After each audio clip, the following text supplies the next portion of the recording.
In this video, I will show you how to slow down videos in Canva. So let's say you want to slow down the speed of a video in canva.com. How do we do that? Here's my original video. Here you can see that's my son playing football, and you can see the speed, and there's a sound in this video. So right now, in Canva, we don't have the right tools to actually slow down a video. You can see when you can actually find any tool you can use to slow down video in Canva. So what you need to do is you need to actually go to the following website, which is called sgif.com. You go to sgif.com, then upload your video. Here you can see we have the video speed. So upload your video into this site, and then here you can see that it says mute or remove sound, or you can actually keep original sound. But mind you, when you are trying to actually slow down a video, you don't want to keep the sound because the sound of that video also will slow down. And you can see it says multiply is actually going to be 0.5.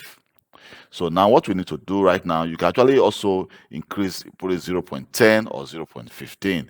But we can actually, after doing that, just click change video, and automatically your video will actually slow down and give you a different result here.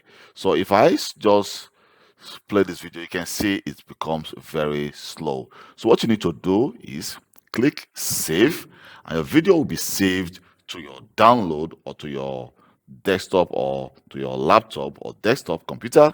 And then you will now go back again to Canva and then go to upload and then upload your video. You can click upload file or drag your video to Canva. And then what we need to do right now, this is the video I just uploaded there.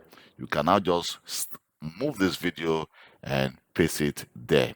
So right now, this is the original video, let's play it and see.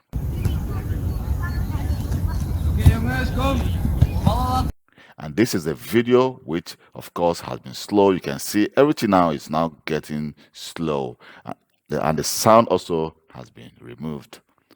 Thank you very much for your time. This is how you slow down video, slow down the speed of video in canva.com. I'm going to leave the link of this site in the description of this video, so you can actually just click on the link and then go to the link direct. Thank you very much, and please don't forget to subscribe and like this video. Bye.